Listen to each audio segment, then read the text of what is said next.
ನೇರ ದಿಟ್ಟ ನಿರಂತರ ಸುದ್ದಿಗಳಿಗಾಗಿ ವೀಕ್ಷಿಸಿ KS news TV Kannada. Vijayanagara ಜಿಲ್ಲೆ ಹರಪನಹಳ್ಳಿ ತಾಲೂಕಿನ ಅರಸೀಕೆರೆಯಲ್ಲಿ ಕೊಟ್ಟೂರೇಶ್ವರ ಸ್ವಾಮಿಯ ಮರಡಿಗೆ 3ನೇ ದಿನವಾದ ಬುಧವಾರದಂದು ಊರಿನ ಎಲ್ಲಾ ಜನರು ಅರಸೀಕೆರೆಗೆ ಸಮೀಪವಿರುವ ಶ್ರೀ ಕೊಟ್ಟೂರೇಶ್ವರ ಸ್ವಾಮಿಯ ಮರಡಿಯ ದೇವಸ್ಥಾನಕ್ಕೆ ಗುಡ್ಡ ತೆರಳಿ ವಿವಿಧ ಹೂ ಪತ್ರಿಗಳಿಂದ ಕೊಟ್ಟೂರೇಶ್ವರ ಸ್ವಾಮಿಗೆ ಪೂಜೆ ಸಲ್ಲಿಸಿ ನೈವೇದ್ಯ ಮಾಡಿ ಸ್ವಾಮಿಯ ಕೃಪೆಗೆ ಪಾತ್ರರಾಗುತ್ತಾರೆ.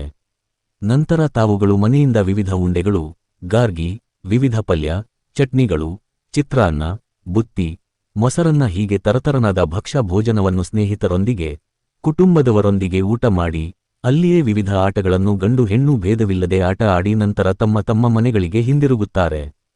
ಸೋಮವಾರ ಮೊದಲನೇ ದಿನ ನಾಗಪ್ಪ ದೇವರಿಗೆ ಹಾಲು, ಮಂಗಳವಾರ 2ನೇ ದಿನ ಬೆಲ್ಲದ ಹಾಲು ಹಾಕಿ ಹಬ್ಬ ಆಚರಣೆ ಮಾಡಿ 3ನೇ ದಿನ ಕೊಟ್ಟೂರೇಶ್ವರ ಮರಡಿಯಲ್ಲಿ ಸ್ವಾಮಿಯ ದರ್ಶನ ಮಾಡುತ್ತಾರೆ. ಅರಸೀಕೆರೆಯಲ್ಲಿನ ಶೆಟ್ರುಗಳು ಈ ದಿವಸ ಇಲ್ಲಿ ತಿಂಡಿ ತಿನಿಸುಗಳ ಅಂಗಡಿಗಳನ್ನು ಹಾಕಿರುತ್ತಾರೆ. ಈ ಶ್ರಾವಣ ಮಾಸದಲ್ಲಿಯೇ ಕೊಟ್ಟೂರೇಶ್ವರ ಸ್ವಾಮಿಯು ಈ ಮರಡಿಗೆ ಬಂದು ವಿಶ್ರಾಂತಿ ಪಡೆದು ನಂತರ ಕೊಟ್ಟೂರಿಗೆ ಹೋಗಿದ್ದನಂತೆ.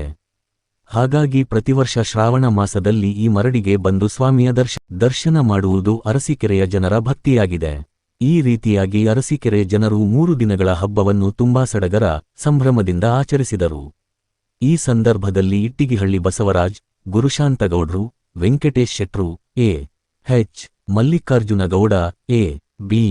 ಜಗದೀಶ್ ಗೌಡ, ಗಿರೀಶ್ ಗೌಡ, ಅಂಬರೀಶ್ ಗೌಡ, ಯೋಗೀಶ್, ಶಾಂತ ಪಾಟೀಲ್, ಎ. ಎಚ್. ಉಮೇಶ್, ಪ್ರಭುಗೌಡ, ವೀಣಾ ಜಗದೀಶ್ ಗೌಡ, ದೀಕ್ಷಿತ್ ಗೌಡ, ಗಿರೀಶ್ ಶೆಟ್ರು, ರಮೇಶ್ ಶೆಟ್ರು, ಸವಿತಾ ರಮೇಶ್, ನಂದಿನಿ ಗಿರೀಶ್, ಶ್ರಾವಣಿ, ಅದಿತಿ ಹಾಗೂ ಗ್ರಾಮಸ್ಥರು ಹಾಜರಿದ್ದರು.